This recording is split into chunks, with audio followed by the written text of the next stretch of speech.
Hello there, Aquarius. Welcome to your weekly reading. All right, so once again, first five cards deals with love, and the second five cards deals with the overall energy, okay?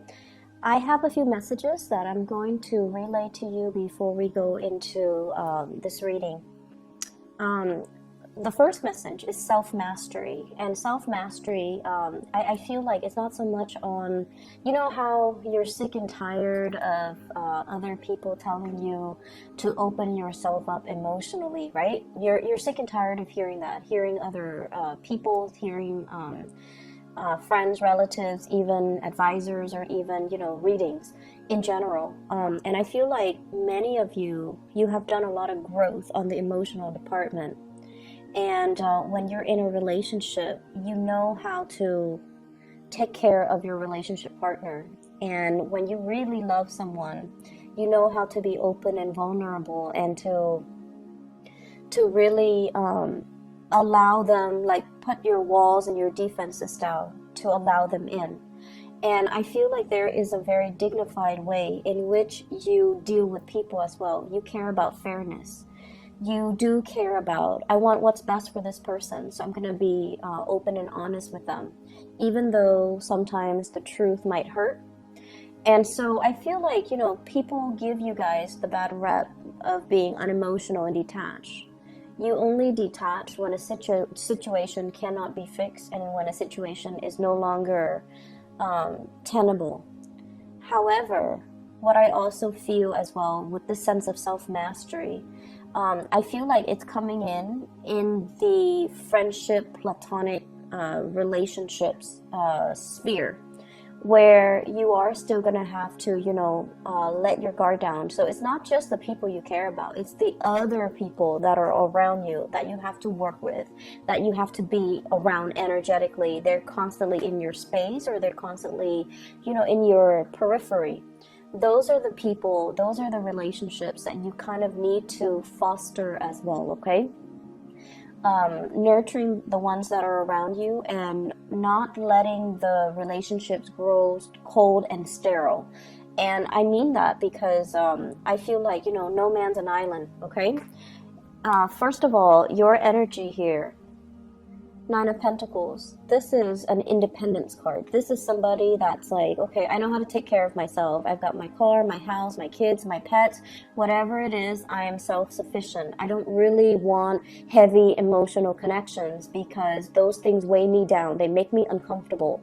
I can take care of myself, and if I can take care of myself, other people should be able to take care of themselves too. So you make conscious decisions in your life so that your life is not weighed down by material things, by heavy emotional connections, or even connections that are very deep, very profound, that would be difficult to break away from. So you make conscious decisions in your own life to kind of like be this, like every man's an island. I'm self-sufficient. I can do things on my own. I can take care of myself in every department. And once again, this is a great self-sufficiency type of energy, but it's really lacking something, right? Because with the 9, it's still a really good card, but it's lacking that sense of like that completion, that 10 of Pentacles that we see down here. And because of that, your relationships might be very, very good right now. But what about the professional contacts, the friendships, the other things in our lives that make it a little bit more robust? All right.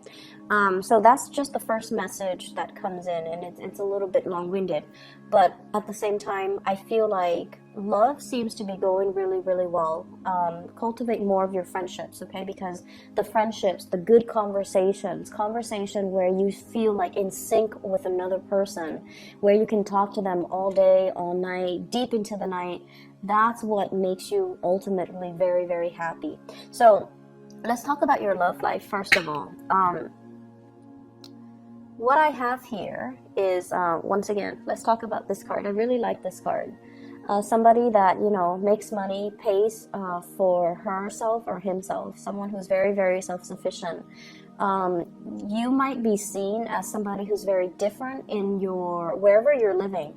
You're very independent, you're very different. You might stand out in some way because you look very exotic. you look different from the people that are around you. And I feel like, you know, somebody might have gotten a tan, might have gotten their hair done, might have gotten, you know, like a new wardrobe, or somebody that at this point looks really good, smells nice, and, you know, just does their own thing. So because you exhibit this energy where it's like, you know, I'm fine, I'm really happy, I like the single hood, and I like, you know, the bachelorhood, because of this energy draws in a lot of suitors, right? Because when you don't go around looking, that's when people swarm to you. That's just the law of attraction. When you are self-sufficient and when you're stable financially and really, really happy, you vibrate at a different frequency. You have a lot of success coming in, a lot of happiness, a lot of suitors, a lot of visibility as well in your environment. And as a result of that, a lot of people are coming to you. They know you're single, and they know that, you know, regardless of if the Aquarius person is looking or not, I'm going to tell them how I feel, okay? The person that you're dealing with might be this person right here. We have here the King of Swords, and the King of Swords is an air sign, an Aquarius, a Gemini, or a Libra. I also feel as well very strong earth energy. Taurus, Virgo, Capricorn, they might be air and earth. And then I'm also feeling like this is a person that is incredibly, incredibly smart, because you have to be a smarty pants in order to capture the attention of an Aquarius. Aquarius do not like dummies, okay? Aquarius people are very drawn to people who are articulate, who are witty, who are fast with like a comeback, who can be quirky and weird and whatever, but ultimately Aquarius people are very drawn to people who are like this, like very intelligent. They don't have to be soft and cuddly and emotional. If anything, that's a little bit of a turnoff for Aquarius, but they just need to know what they're talking about. They need to be an expert in their field. They need to respond in a very concise manner. They cannot be long-winded, and they have to be a problem solver for the Aquarius. So Aquarius people, you've got somebody in your midst that you're really attracted to, and I feel like this is somebody who solves problems for other people. They troubleshoot really well. They're very articulate. They're very smart. They may have multiple degrees under their belt. Not like a warm, cuddly type of a person. They can be a little bit prickly. And they overall, they have, I keep seeing multiple degrees. And you know, degrees don't really mean anything, but I feel like you're drawn to people who are very well-rounded, who knows a lot of things about a lot of things, okay? So Aquarius, Gemini, Libra, that's the energy that you're is around you, somebody that you're thinking about, somebody that is really on your radar. This person, what are they dealing with? Insecurity. You're like this. You're self-sufficient. You don't really need anybody. You don't really need them for anything. And so they're the traditional, you know, gender roles. So if you're a female dating a male, they want to be helpful. They want to solve your problems. They want to take care of you. But they don't feel like I mentioned before, you don't fit into those stereotypical, you know, gender roles.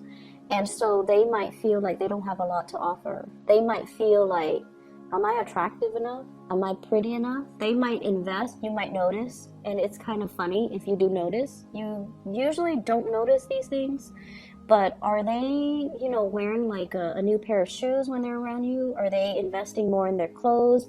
Are they using more perfume, cologne? Are they trying to put in that extra effort to make you, to make themselves more attractive? So if you answer yes to all of these things, they're definitely trying to impress you because they feel a little bit insecure. So, you know, pay attention to the person that you're dealing with. Pay attention to areas about themselves that they might, you know, joke about, but they're not really joking. So they might say like, I wish I had more money, or I wish I had more education, or I wish I had, you know, I looked better, or I wish I looked a certain way, because those are the insecurities that they're revealing to you. So in the process of communicating with that person about their insecurities, be sure to not, you know, throw add fuel to the fire. So, you know, be a little bit more gentle, I guess, when you're dealing with them, okay? And I feel like you're dealing with someone who's deeply insecure about the way that they look. They don't know if they look good enough because they see you like this. And if they're the Empress in the reverse, it's almost like I don't really live up to them. I'm not on equal footing or equal pedestal with this person. So you've got a relationship partner that is very, very insecure about their physique, about their appearance, and about, you know, whether or not they are your equal match physically. I feel like they are your ideal match intellectually. They're really smart, but they don't feel I keep seeing this Taurian energy because, you know, Taurus are very practical, and they're more like in the here and now, and they take care of their appearance. And appearance matters a lot to them, the way they dress, the way they look. So I feel like they might have Taurus, a lot of Taurus placement, and they might not feel like they measure up to you appearance-wise. So, for example, if you're going on a date and the two of you, you know, holding hands, they feel insecure because they're like, everyone is looking at the Aquarius and wanting to, you know, hit on the Aquarius person, and no one's looking at me. It's sort of like that. I see this sense of competition even between you and the relationship partner. But either way, I feel like the energy for this week in terms of love, be a little bit softer when you're dealing with your relationship partner, and don't joke too much about their insecurities because they might take it to heart. They might make a very snappy comeback, but deep down, you know, these are insecurities that we should honor and respect our partner and not bring out into the light, okay? A lot of you might be focusing on dating as well. You know, Nine of Pentacles, singles, and then the Eight of Pentacles. This is a card about, you know, going through your options, looking at your options. So online dating, or even, you know, I'm seeing a lot of match, like online dating, looking at all the profiles, looking at everybody that's around you, looking at text messages or communication coming through between you and the people that want to be around you, and then a lot of opportunities for you to go out and to really enjoy, you know, your free time. I'm also seeing as well workplace, like romances, okay? And honestly, I feel like there might be coworkers, there might be a lot of people in your professional environment who are headed in the same direction as you. So you guys are like on the same career track. You guys are inspiring to each other. They trust the work that you do. They trust you as a coworker. Therefore, they want to transmute that energy and to create more of a. It's almost like getting past the friend zone, getting past the co-worker platonic vibe, so that they can, you know, make a move on you. So I feel like there's a lot of contemplation, and the person that you're dealing with, they're strategic. They don't want to make a false move. And because you're so detached, it's hard for them to know where you're coming from.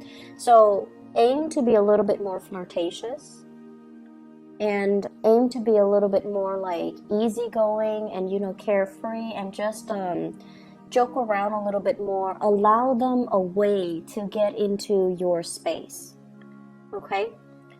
Because this energy of self-sufficiency, it's very good, but it's also like, oh, you know, he or she doesn't need me.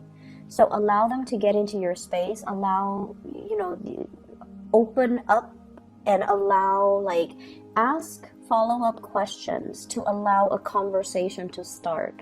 And I feel like your friends or your co-workers will be the catalyst for you to kind of open up to the other person, for those who are single. So it's almost like, you know, asking your friends or your co-workers, how was your weekend? What did you do this weekend? And then your crush comes by, and, you know, and then ask your crush, how are you? Like, haven't seen you in a while. What did you do this weekend? So one conversation that's very platonic leading to another, and it allows an in. It allows your crush or whoever you're dating or whoever you like to enter the conversation without feeling weird, without you feeling uncomfortable about, you know, asking them exclusively, because sometimes you don't like to reveal how you feel, right? You don't want them to get the upper hand, but you also want to initiate conversation with them. So I feel like that's really what this is all about. Fostering all of your relationships, not only the relationships that you care about, or only the people that you love, or only the people that you have your eyes on, okay? Really bright, good energy, and I feel like there's a lot of solidification in this spread, but I feel like many of you are single, loving the single life. You would date, but you're waiting for the right person, waiting for somebody that can bring you this sense of happiness, this sense of freedom, and this sense of carefree, childlike energy. So the interaction between you and a crush, between you and a partner, is really good for this week, mainly because it opens up doors about practical, you know, direction in the relationship, as well as where are we going, where are we headed. But once again, all the cards indicate to me it's like a solitary person. So I definitely feel a lot of independence, but also a lot of Aquarius people are single and loving it and focusing on their career. In the other departments of your life, there is going to be as well news, communications, and things like that about family. Okay, so the 10 of Pentacles in the reverse. So we're going from this 9 here where you are very self-sufficient, and then the 10 of Pentacles in the reverse where family and people that you love, they're going through issues, possibly financial issues. And I definitely feel here we have an earth sign, Taurus, Virgo, Capricorn, and a water sign, not Sagittarius, Scorpio, Cancers, Pisces. And I feel as if for those of you, if you have any, I don't see you having financial difficulties, but I also feel like discussions coming through from these two people about how do we take care of our joint finances, how do we take care of mom and dad. If you are partner to these people as well, it's almost like buying new property, looking at a move, looking at as well at taking care of elderly parents, because the 10 of Pentacles is a generational wealth. When it's in the reverse, generational wealth might not be there. So mom and dad might not have the resources at their disposal, so they're relying on, you know, the children to take care of them. So I feel like there's heavy discussions here about, you know, you wanting to move away, you wanting to get a new start for yourself, but at the same time there might be family issues that's really preventing you from doing that, or concerns about the family unit, concerns about location, concerns about resources that's really preventing this move. And you might have shouldered the responsibilities on your own. You might have been racked with worries over this, but there are either other siblings that are coming in to ease the situation, or there are siblings or other people that you can call upon to alleviate this situation, or they can come in with their own strategies and a helping hand in this situation. So there is a lot of immense support for you financially and emotionally coming in from the family front. Okay, the friendships as well. I feel like there are opportunities for you to reconnect with old friends. There are also opportunities for you, relatives, friends, people might come in with, you know, investment opportunities, or somebody is getting a new job. I just got that here with this King of Pentacles. Somebody's getting a new job, somebody is getting like the dream job, and they're sharing this information with you, so you might be at a distance with each other. I also feel for some of you, there is a situation here where you're trying to break free from possibly a work environment. And with the 10 of Pentacles, you're still waiting on the offer. You're still waiting to finalize the contract. What are the numbers? How long am I contractually obligated to work for you? And things like that are coming in. But I feel like it's going to have a very, very fruitful resolution, and you're going to get the financial payout that you're hoping for. Okay? So lots of good things in all different areas of your life. So I feel like it's going to be a very dynamic week, and it's not going to be stressful like last week. Okay, there's a lot of good communication coming through, a lot of support coming through from upright people, which is really nice to see. Okay, so I hope the reading is helpful for you guys. Take care. Okay, and I'll talk to you soon. Bye bye.